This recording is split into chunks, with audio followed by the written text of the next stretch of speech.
এই মুহূৰ্তত লৈ আহিছোঁ এক গুৰুত্বপূৰ্ণ খবৰ। বকুৰ পিটিপুৰ আহতগুৰিত ভয়ংকৰ অগ্নিকাণ্ড সংঘটিত হৈছে। অগ্নিকাণ্ডত ভস্মীভূত হয় শ্বাহজাহান আলী নামৰ লোক এজনৰ বাসগৃহ।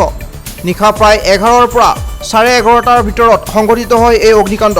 অগ্নিকাণ্ডৰ ফলত শ্বাহজাহান আলীৰ ঘৰৰ সা সম্পত্তিৰ লগতে ভস্মীভূত হয় বেটেৰী ৰিক্সা এখনো। এতিয়ালৈ অগ্নিকাণ্ড সংঘটিত হোৱাৰ কাৰণ জানিব পৰা হোৱা নাই।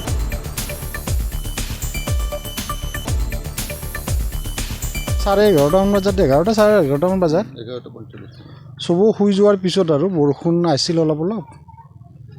তেতিয়া মানে কি হ'ল, হাই হুল্লা হ'ল, ওচৰ চুবুৰীয়াৰ পৰা হাল্লা হ'ল, জুই লাগিছে জুই লাগিছে। চব মানুহ দৌৰা দৌৰি কৰি অহাত গম পোৱা গ'ল মানে ঘৰত সম্পূৰ্ণভাৱে জুই লাগিছে। তাৰ ঘৰৰ ভিতৰত গাড়ী আছিলে, গাড়ী চাৰ্জত লগাইছিল। তেনেকৈ মানুহ আহি জুই নুমালে, এইফালে দেখিলে গম পাব গোটেই জ্বলি মানে শেষ হৈ গ'ল।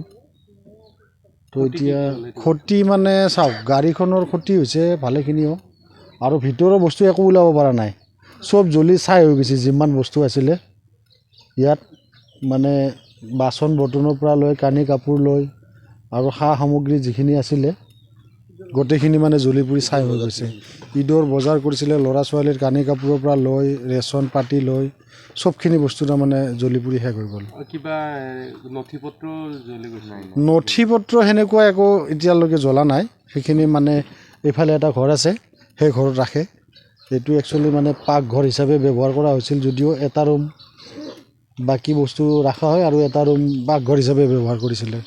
তো তেনেকৈ সেই ঘৰটো গোটেইখিনি জ্বলি গ'ল। আৰু কিবা সন্দেহ মানে এতিয়াতো একো ক'ব নোৱাৰোঁ।